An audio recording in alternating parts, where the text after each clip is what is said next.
Senator Karungu. Senator Karungu. No, I want to speak from the floor.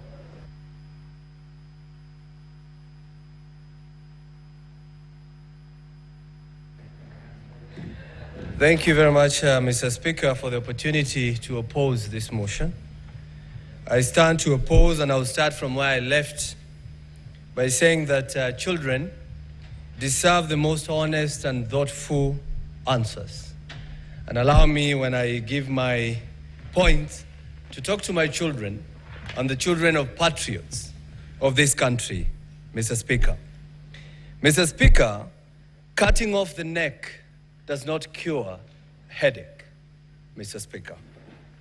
Mr. Speaker, it is one thing to condemn a healthy person and another to condemn someone who is sick or bedridden.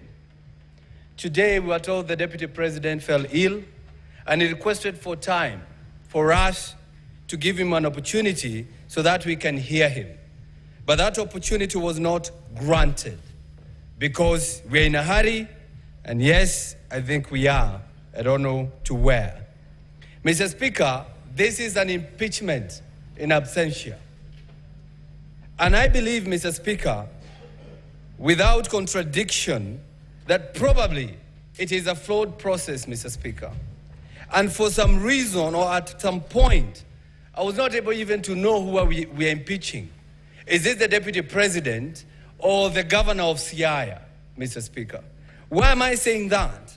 Because our standing orders, Standing Order 81 and Standing Order 80, says when a governor should appear before us. And we saw a governor standing there, Mr. Speaker. So sometimes I was asking myself, maybe the governor impeached himself by just appearing to us, Mr. Speaker. And I want to tell you, Mr. Speaker, when you listen to Mr. Mutuse, the main witness, when we ask him questions, he was saying this is just a prima facie. I'm not a lawyer. I Googled, and it says, prima facie says on first sight. So we are impeaching the Deputy President on allegation of at first sight. Mr. Speaker, we don't even love at first sight nowadays. But we have made the process of impeaching a Deputy President so easy than kicking out a nagging boyfriend or a nagging girlfriend.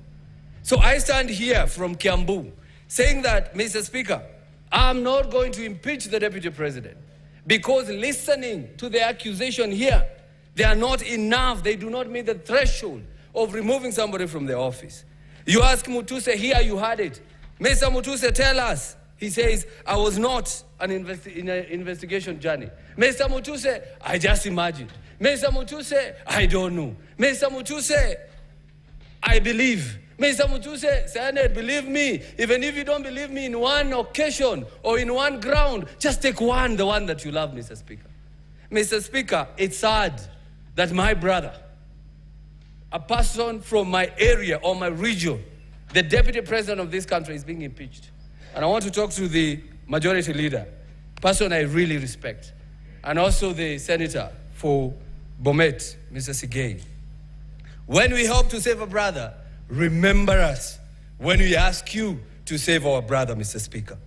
Mr. Speaker, as I conclude on this issue, Mr. Speaker, he who assesses the integrity of others must exemplify an even higher standard of integrity on himself. I want to ask you members, please, as I go down to write your names or the sins on the ground, and I'm not calling myself Jesus, ask yourself, would you be the first one to throw the stone on the Deputy President? And Mr. Speaker, I am going to leave this by saying I'm going to vote on all 11 counts. No, no, no, no, no. I'm going to vote no. And I'm going to leave you with one quote I've read from a member of parliament from Gatondo North, who has said, Mr. Speaker, and I read, the dog is not sick, it's just afraid, facing its last 2 hours of power forever, Mr. Speaker. Those are the MPs who kicked out the Deputy President. They are now calling him a dog. Maybe even this motion, Mr. Speaker, was brought by some people who are suffering from mental issues, Mr. Speaker. I'm going to say that because how do you call a deputy president is a dog and he's not sick and he's only waiting to get out of power for 2 hours? I ask you, brothers, please do not play along the galleries. Respect the deputy president, respect the people of Mrima, and I leave you with Exodus 19 verse 12. Mr. Speaker, we were told if you touch a widow, you die. It says if you touch the mountain, you die. I vote no. Senator Sifuna. Senator Edwin Sifuna. Honorable Speaker, let me join you and